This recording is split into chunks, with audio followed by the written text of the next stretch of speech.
Secretary, welcome. Thanks for being with us. I have many questions I'd like to ask, but I find myself constantly having to make sure we clear the record on where things stand, and perhaps the best way is to use pictures. And this chart that I have up is very similar to the chart that my colleague previously had up with regard to Mr. Hensling had up regarding the national debt. This flips it, though. It shows it as I think it should be, as red ink below the line. And the point I'd like to make here is that what we find is that all that red ink added up. And so at the point, the very tip of that massive amount of red ink, that's when President Barack Obama had a chance to come into office, right around where the lowest point of that red ink is. And all that red ink put together is what President Obama inherited. In fact, you could see the trajectory of where we were going. And if you extend it out, that's why that chart that Mr. Hensling used showed that we were expecting to see pretty bad fiscal situation into the future. By the way, I want to make sure we point out, all those years that we had all this red ink, those were years that where we had the Bush tax cuts in place. These Bush tax cuts that were supposed to get us back into surplus. All those Bush tax cuts did nothing but add to the red ink. We can go to the next chart. As we hear colleagues talk about why is it that the president can't resolve this mess, it's as if all of a sudden he started at the starting point with a fresh hand, when in fact, I don't care what analogy you wish to use, whether he was burdened by tons of weights or whether he was pushed back from the starting line on the 100-yard dash another 100 yards, but it was not at the starting line. If that horizontal line that you see on the second chart is the starting line, you can see where President Obama got to start the race to try to bring the economy back and get Americans working again. In fact, you don't even see where the president picks up the keys in the White House from the previous administration, because the line falls off the chart. That's how bad the things were with these deficits that we were running. And by the way, the last time we saw any fiscal responsibility happened to be when you see that blue line under President Clinton.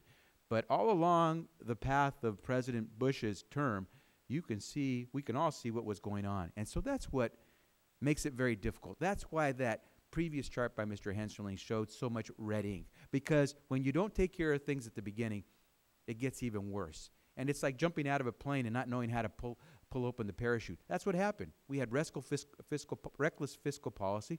The guy didn't know how to pull the cord to open up the chute. If I could go to the next chart. To the left, you see what happens when you don't know how to pull the line on the chute. You continue to see drops in economic growth, and it wasn't until 2009 that you got to see some economic growth begin solidly, and now the projections are for solid growth. And go to the next chart. There are consequences to not knowing how to pull the chute by passing massive tax cuts to the wealthy and not paying for them, by starting 2 wars and not paying for them.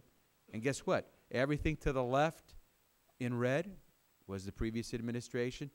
And where you see it says 741,000 jobs lost that first month of January, that was actually the month that President Obama got the keys, towards the end of January. And by the way, that 741 is actually 779. 779,000 Americans lost their jobs the month that President Bush handed the keys over to President Obama. But since then, President Obama did pull the cord on the chute. We are trying to bring to a soft landing this great recession.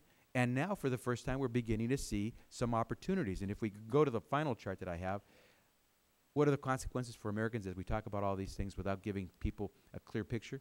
Well, if you take a look to the left side of the chart in red, you see what happens to people's savings accounts when you have reckless fiscal policy and you got a guy and a party that doesn't know how to pull the cord on the parachute and takes the American public on a really fast descent. Well, after beginning of 2009, we've seen some change. And so, Mr. Secretary, I wish I could ask you a whole lot of questions. All I'll say is that, do you believe that we have now begun to see the end of this great recession that began at the beginning of 2001? Oh, absolutely. I mean, again, you just have to look at the numbers you pointed out. The economy is now growing, and things are healing, and that growth came more quickly, and it's stronger, and it's more broad-based than most of us anticipated. And nothing's possible without that. You need growth for jobs to come back. And again, our obligation right now is to make sure we are carefully designed, targeted things to reinforce this process of repair, because even though we have growth now, the recession caused just a huge amount of damage to the basic fabric of confidence of Americans. But your numbers are good, and it's an important story to tell. Can I just go back to your first chart? I just want to say one thing about your first chart and your second chart, which is that it's much worse than that. It's not just what happened over that period of time, but what projected future deficits were when we took office. And as I said at the beginning, before this Congress came into office, the projected increase in the future debt burden facing Americans was going to be $8 trillion over the next 10 years. So it's not just that period, it's what the future looked like over that period of time. And if you look at your second chart, I just want to point out that I had the privilege of serving at the Treasury Department as a career civil servant for much of that period of time. And you saw in that period During of time— the Clinton years, you mean? During the Clinton period of time, the Clinton era, and as a career civil servant most of that time, though. And it's important to point out that during that period where you saw fiscally responsible policies put in place, you had very strong private investment, very strong growth, very strong employment growth. You saw average incomes of Americans rising over time. Growth was much more broad-based. You saw enormous improvements in productivity.